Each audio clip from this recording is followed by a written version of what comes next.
जय श्री राम, सत श्री अकाल, आदाब। स्वागत है दर्शकों, प्यारे बच्चों, आपका फिर से आपके अपने YouTube चैनल पर। मैं आपका दोस्त प्रोफेसर वरुण शुक्ला एक बार तहे दिल से सभी का स्वागत करता हूं। मैं आज फिर आपके सामने रूबरू हुआ हूं। मैं अपने बारे में थोड़ी सी जानकारी दे दूं।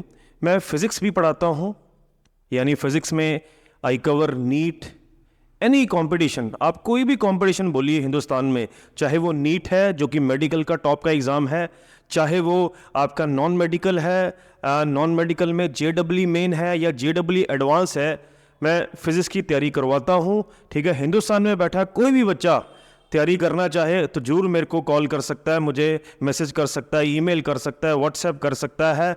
ठीक है, मेरे चैनल पे विजिट कीजिए। मैं डिस्क्रिप्शन पे भी अपने सभी कॉन्टैक्ट्स में डालता हूँ, अपने नंबर डालता हूँ। प्लस मैं यूपीएससी की तैयारी भी करवाता हूँ। जी हाँ प्यारे बच्चों, आईएएस की तैयारी भी करवाता हूँ। मैं पिछले कुछ एक दो दिनों से यूपीएससी की वीडियोस भी डालनी शुरू की हैं इसी चैनल पर। चैनल का नाम रोटेशन फिजिक्स है, लेकिन आपका ये होस्ट और दोस्त सब कुछ करवाता है, फिजिक्स से लेकर के हिस्ट्री से लेकर के इकोनॉमिक्स से लेकर के ज्योग्राफी से लेकर के पॉलिटिकल साइंस से लेकर के, यानी यूपीएससी का कोई भी आप टॉपिक बोलिए, यहाँ पे तैयारी आपकी होगी ही होगी। अभी मैंने यूपीएससी की सिर्फ एक वीडियो डाली है। पिछली वीडियो में मैंने डिस्कस किया था इंडियन इकोनॉमी का एक शानदार कॉन्सेप्ट, बड़ा confusing concept, that was inflation. जी हाँ प्यारे बच्चों, इन्फ्लेशन पे मैंने डिटेल में डिस्कस किया था। जो मेरे चैनल पे नए हैं या पहली बार इस वीडियो को देख रहे हैं, पहली बार मुझे देख रहे हैं, जरूर मेरा चैनल विजिट कीजिए और पिछली वीडियो भी जरूर देखिए, चाहे वो फिजिक्स की वीडियोज़ हैं, चाहे वो यूपीएससी की वीडियोज़ हैं। तो आज यूपीएससी लेवल का दूसरा लेक्चर मैं इंडियन इकोनॉमी का लेकर आया हूँ। जैसे पिछले लेक्चर में मैंने बात की थी कि महंगाई क्या है, इन्फ्लेशन क्या है, ठीक है, काफ़ी एग्जाम्पल से मैंने एक्सप्लेन किया था, और उसको सरकार और आरबीआई मिलके कैसे कंट्रोल करती है। तो क्या कौन से आपके पास मॉनेटरी पॉलिसीज होती हैं, कौन से क्वांटिटेटिव टूल्स हैं, कौन से क्वालिटेटिव टूल्स हैं। तो लास्ट क्लास में मैंने दो क्वांटिटेटिव टूल्स डिस्कस किए थे, मॉनेटरी पॉलिसी इंस्ट्रूमेंट्स में डिस्कस की थी, that was CRR, that is cash reserve ratio, and SLR, that is statutory liquidity ratio. Detail में मैंने डिस्कस किया था। तो आज वही अगले क्वांटिटेटिव टूल्स जो सरकार और आपके RBI, that is the central bank of India, that is reserve bank of India, वो कैसे कंट्रोल करता है। जो दूसरा मॉनेटरी पॉलिसी इंस्ट्रूमेंट है या दूसरा क्वांटिटेटिव टूल है, दैट इज OMO। जी हाँ प्यारे बच्चों, प्यारे दर्शकों, प्यारे दोस्तों, ओपन मार्केट ऑपरेशंस हम डिस्कस करेंगे आज। तो बड़ा शानदार लेक्चर होने वाला है, ओपन मार्केट ऑपरेशंस। अब ये क्या है?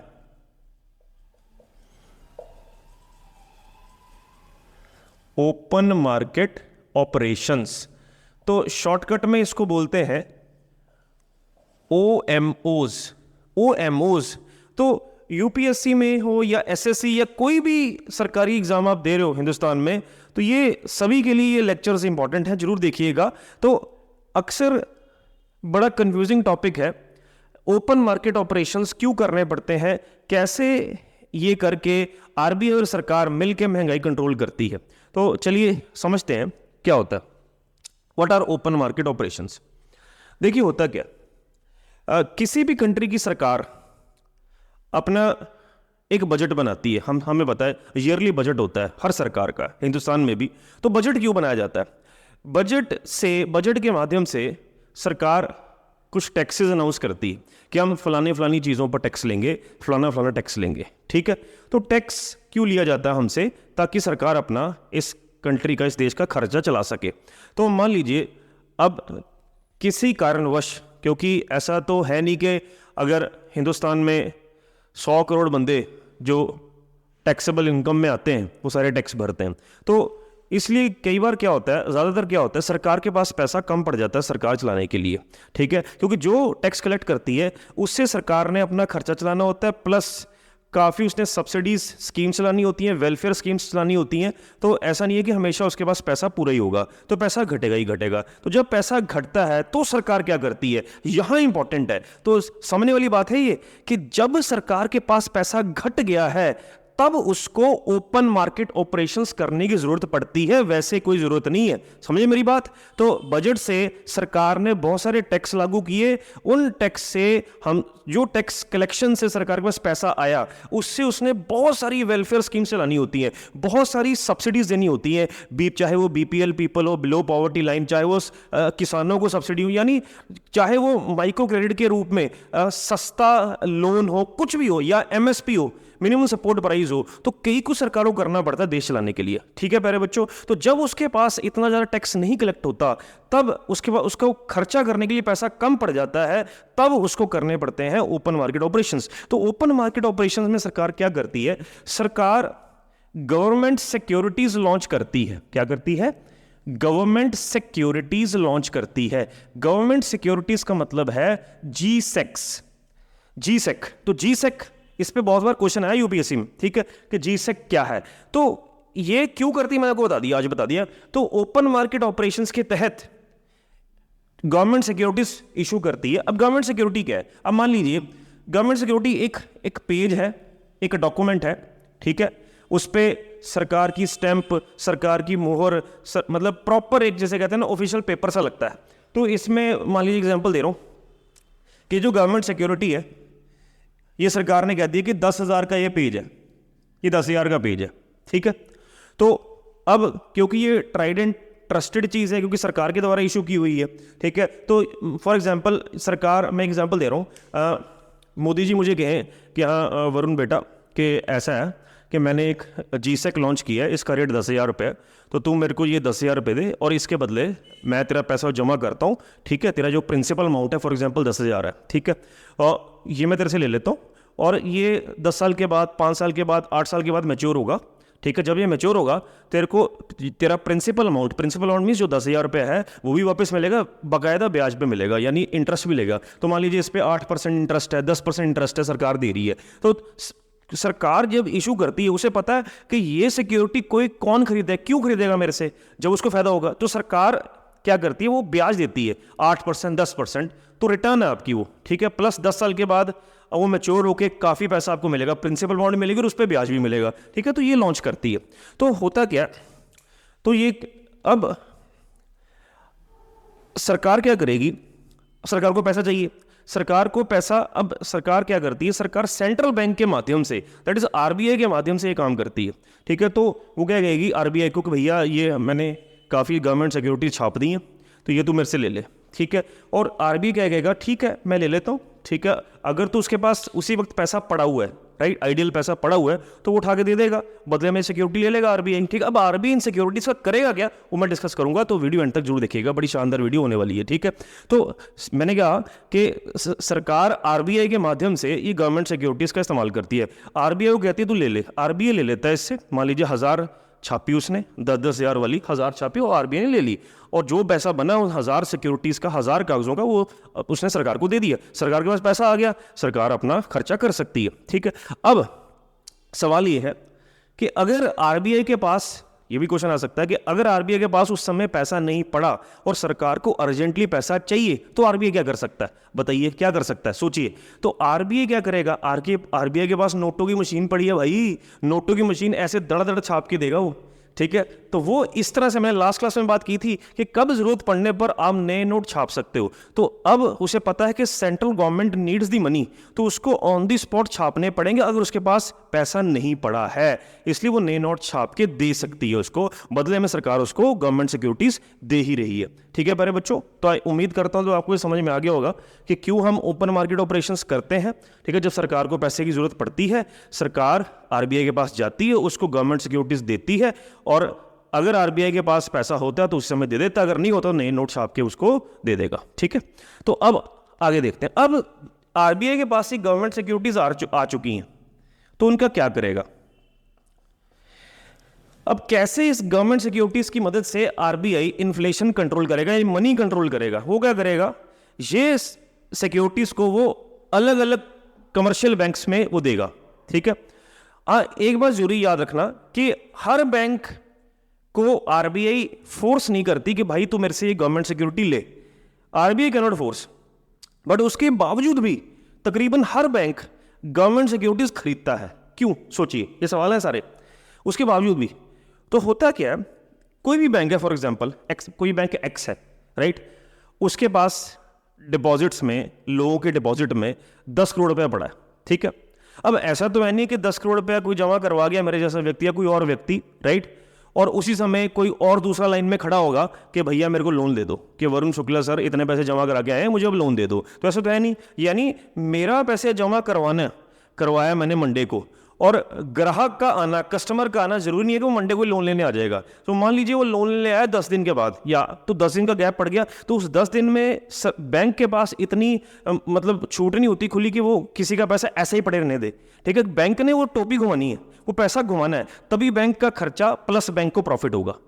तो अब वो बैंक किसी ऐसे हाथ पे हाथ धरा रख के बैठ नहीं सकता, तो उसको टोपी घुमानी है। तो इसलिए जब तक कोई लोन लेने नहीं आया तब उसको क्या करना है, तब वो जीसेक यानी ओपन मार्केट ऑपरेशन में पार्ट लेगा और आरबीआई से, सेंट्रल बैंक से गवर्नमेंट सिक्योरिटीज खरीद लेगा, ठीक है। अब खरीद ली उसने, क्यों खरीदी, उसको फायदा क्या है, भैया सरकार ने क्या कहा था कि मैं तुझे 8% ब्याज दूंगा, यानी इस पर लिखा हुआ है कि आरबीआई जिसको भी ये बेचेगा 8% ब्याज उसे मिलेगा, तो बैंक खुश।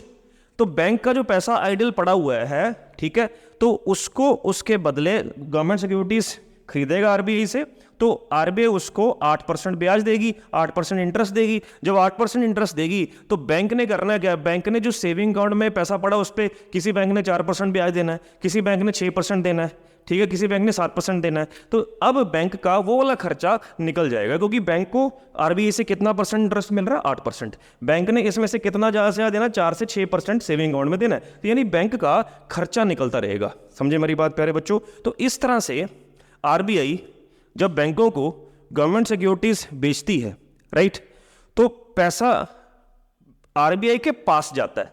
तो जब पैसा इकोनॉमी से आरबीआई के पास आए तब हमेशा इन्फ्लेशन कंट्रोल होती है। याद रखना, बड़ा शानदार पॉइंट है। तो 2 बातें बताता हूं मैं, 2 पॉइंट बताता हूं। जब भी किसी तरह भी पैसा रिजर्व बैंक ऑफ इंडिया यानी सेंट्रल बैंक के पास आए तो इन्फ्लेशन कंट्रोल में होती है। जब भी आरबीआई से पैसा दूर जाए, जब आरबीआई से पैसा, आरबीआई के पैसा पास आए तो इन्फ्लेशन कंट्रोल होती है। जब भी आरबीआई से पैसा दूर जाए तो इन्फ्लेशन बढ़ती है, क्योंकि देखिए आरबीआई से पैसा दूर जाएगा तो बैंकों के पास जाएगा, बैंक ज्यादा से ज्यादा लोन बांटेंगे, यानी मनी सप्लाई बहुत बढ़ेगी। तो ये 2 फंडे याद रखना, ठीक है। आरबीआई के पास पैसा आना, इन्फ्लेशन का कंट्रोल होना, आरबीआई से पैसा दूर जाना, इन्फ्लेशन का आउट ऑफ कंट्रोल जाना, ठीक है बड़े बच्चों। उम्मीद करता हूं आपको समझ में आ रहा है। जस्ट 1 सेकंड मैं बोर्ड रब करूँ जरा। तो प्यारे बच्चों, जो मैंने आपको पढ़ाया मैंने समराइज कर दिया बढ़िया तरीके से। तो ये बहुत ज़्यादा ज़रूरी है, आपको किसी भी एग्जाम में हेल्प करेंगे ये पॉइंट्स, ठीक है। तो देखिए, लिक्विडिटी और मनी सप्लाई सरकार या आरबीआई कैसे कंट्रोल करती है। देखिए मैंने अभी बताया, जब भी पैसा, whenever money comes to RBI, जब भी माल आरबीआई के पास आए, आरबीआई के गवर्नर खुश हो जाते हैं कि माल आ रहा है भाई, ठीक है। तो जब भी माल आरबीआई के पास आए, जब भी रोकड़ा आरबीआई के पास आए तो मनी सप्लाई घट जाती है। क्यों? अब उसने, आरबीआई ने एक तरह से सक कर लिया सारा पैसा इकोनॉमी से, तो जितना पैसा मार्केट से निकाल लिया तो अच्छी बात है, इन्फ्लेशन कंट्रोल होगी, क्योंकि हमने लास्ट सेक्शन में पढ़ा था जितना ज्यादा आम इंसान के हाथों में पैसा आएगा उतनी चीजें महंगी होती चली जाएंगी, ठीक है। तो whenever money comes to the RBI, money supply decreases. Whenever money supply decreases, inflation is controlled. Extremely important point, right? अब इसे उल्टा सोचो, जब भी गवर्नर साहब से पैसा दूर जाए, whenever money goes away from RBI, तो obviously RBI से पैसा दूर जा रहा है तो मनी सप्लाई बढ़ेगी, मनी सप्लाई बढ़ेगी, इन्फ्लेशन बढ़ जाएगी, ठीक है। 2 शानदार पॉइंट याद रखना। फिर मैंने समराइज किया, मैंने अभी केवल 2 लेक्चर डिलीवर किए इंडियन इकोनॉमी पर, यूपीएससी और किसी भी एग्जाम के लिए, ठीक है। तो पिछले लेक्चर में सीआरआर एसएलआर किया था हमने, ठीक है। तो मैंने यहाँ पे आपको ये बताने की कोशिश की है कि जो आरबीआई के पास मॉनेटरी पॉलिसी इंस्ट्रूमेंट्स हैं उसमें से 2 मैंने पॉइंट डिस्कस किए, एक cash reserve ratio, statutory liquidity ratio, आज मैं डिस्कस किया ओपन मार्केट ऑपरेशंस, तो उसको भी समराइज कर दिया मैंने। जो क्वांटिटेटिव टूल्स हैं, एक सीआरआर एसएलआर, अगर इन्फ्लेशन से फाइट करना है तो क्या करना चाहिए, पिछले लेक्चर में बताया था कि सीआरआर एसएलआर को बढ़ा दीजिए, अगर डिफ्लेशन से फाइट करना है तो ये घटा दीजिए। आज मैंने डिस्कस किया ओपन मार्केट ऑपरेशंस में अगर मुझे इन्फ्लेशन को फाइट करना है, कंट्रोल करना है, सेल यानी मतलब आरबीआई को गवर्नमेंट सिक्योरिटीज जीसेक से बेचनी पड़ेंगी कमर्शियल बैंक्स को, क्योंकि जब वो सिक्योरिटीज बेचेगा यानी वो कुछ सेल कर रहा है, कुछ प्रोडक्ट दे रहा है। क्या प्रोडक्ट दे रहा है? गवर्नमेंट सिक्योरिटीज दे रहा है। तो जब वो प्रोडक्ट दे रहा है उसको माल आएगा वापस, तो बैंक उसको सप्लाई करेंगे। बैंक जब पैसा आरबीआई को दे देंगे तो उनके पास कम पैसा बचेगा लैंड करने के लिए। जितना कम पैसा बचेगा लैंड करने के लिए उतने वो इंटरेस्ट को उठा देगा, ठीक है उसको, क्योंकि बैंकों को प्रॉफिट तो उतना ही रखना है। जब वो इंटरेस्ट को उठा देगा तो कम से कम कस्टमर लोन लेने आएंगे। अगर कम से कम कस्टमर लोन लेने आएंगे तो ऐसे ही ज़्यादा इंसानों के हाथों में पैसा नहीं जाएगा, तो महंगाई टिकी रहेगी। ठीक है मेरे प्यारे बच्चों, ठीक है। तो इसलिए उसको गवर्नमेंट सिक्योरिटीज बेच देनी चाहिए इन्फ्लेशन को फाइट करने के लिए, राइट। डिफ्लेशन के लिए उसको खरीद लेनी चाहिए, ठीक है। तो जब वो खरीदेगा, अब जब वो खरीद रहा है, अब कोई चीज़ ले रहा है, वो उसको पैसे देने पड़ेंगे। जब उसको पैसे देने पड़ेंगे उससे पैसा दूर जाएगा। जब पैसा दूर जाएगा तो ज़्यादा लोगों के हाथों में पैसा आएगा, तो इसलिए फिर से लोग चीज़ें खरीदना शुरू करेंगे। क्योंकि जब लोग खरीदेंगे ही नहीं कुछ भी तो डिफ्लेशन आएगी, लोग कुछ ले ही नहीं रहे, राइट। तो इसीलिए हम ये करते हैं। तो ये टेबल बड़ा एक अच्छा टेबल समराइज किया मैंने पॉइंट्स, ठीक है। तो मैं कुछ एक दो क्वेश्चन करवाता हूँ जो पुराने एग्जाम्स के हैं यूपीएससी के, जो इस टॉपिक में से आए हो। Just wait a minute. तो जी हाँ प्यारे बच्चों, तो दो क्वेश्चन मैं डिस्कस कर रहा हूँ आपके साथ। बड़े अच्छे क्वेश्चंस हैं जितना मैंने करवाया। देखिए यूपीएससी प्रीवियस ईयर क्वेश्चंस है। In the context of Indian economy OMO refers to, आज ही हमने किया, ओपन मार्केट ऑपरेशंस किसको कहते हैं? चलिए क्या करते हैं। Borrowing by scheduled banks from RBI, देखते हैं। Lending by scheduled banks to industries, purchase and sale of G secs या नन। तो आपको भी पता है ओपन मार्केट ऑपरेशंस में करते क्या है? सेल परचेज ही होती है, किसकी? गवर्नमेंट सिक्योरिटीज की। तो बेस्ट ऑप्शन कौन सी है? C option. तो is the answer, right. Simple question, अगर कॉन्सेप्ट समझ में आ गया तो। Now next question, again UPSC previous year question, which of the following will increase. ये ध्यान, थोड़ा सा ट्रिकी क्वेश्चन हो सकता है, ध्यान से पढ़ना। मैंने कॉन्सेप्ट आपको सिखाया है कि मनी सप्लाई इकोनॉमी में बढ़ती कब है, घटती कब है। तो फिर से बता दूं, एक शानदार ब्रह्मास्त्र यही है कि जब भी आरबीआई के पास पैसा आएगा तो इन्फ्लेशन कंट्रोल में होगी, यानी मनी सप्लाई घटेगी। जब भी आरबीआई से पैसा दूर जाएगा इन्फ्लेशन आउट ऑफ कंट्रोल होगी, यानी कि मनी सप्लाई बढ़ेगी। ये दो पॉइंट्स याद रखना, इससे आंसर निकालने की कोशिश करते हैं। देखिए मनी सप्लाई क्या करनी है? बढ़ानी है, इंक्रीज, ठीक है। Purchase of government securities from public by central bank, अब देखते हैं ये क्या हो सकता है।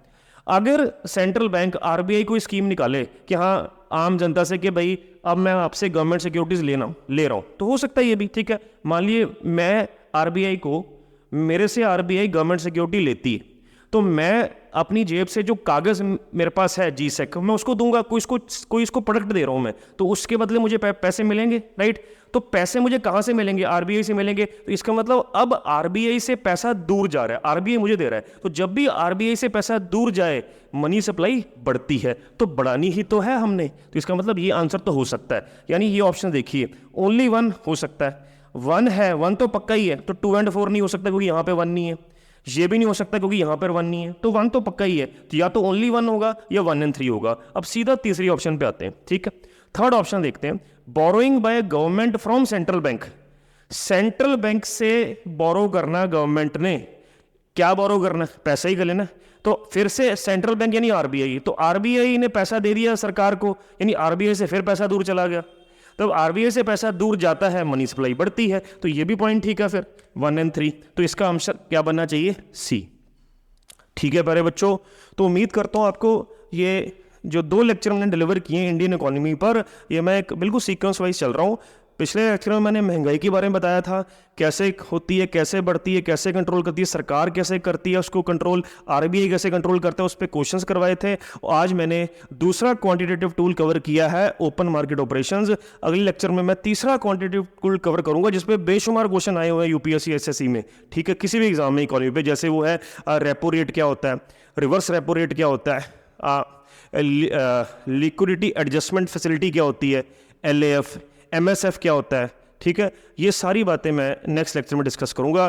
तो अगर आपको मेरा ये लेक्चर पसंद आ रहे हो, मैं फिजिक्स भी पढ़ाता हूँ, मैंने नया उपराला शुरू किया है, मैं इकोनॉमी पढ़ा रहा हूँ। अब हो सकता है आने वाले समय में आप मेरे को पॉलिटिकल साइंस भी पढ़ाते देखें, हो सकता है ज्योग्राफी पढ़ाते भी देखें। ये तभी हो सकता है अगर आप दर्शक मेरे को खूब सारा प्यार दें। जरूर कमेंट कीजिए आपको ये वीडियोज़ कैसे पसंद आ रही हैं। ठीक है प्यारे बच्चों, प्यारे दर्शकों, दोस्तों, मिलते हैं अगली वीडियो पर। जय श्री राम, सत श्री अकाल, आदाब।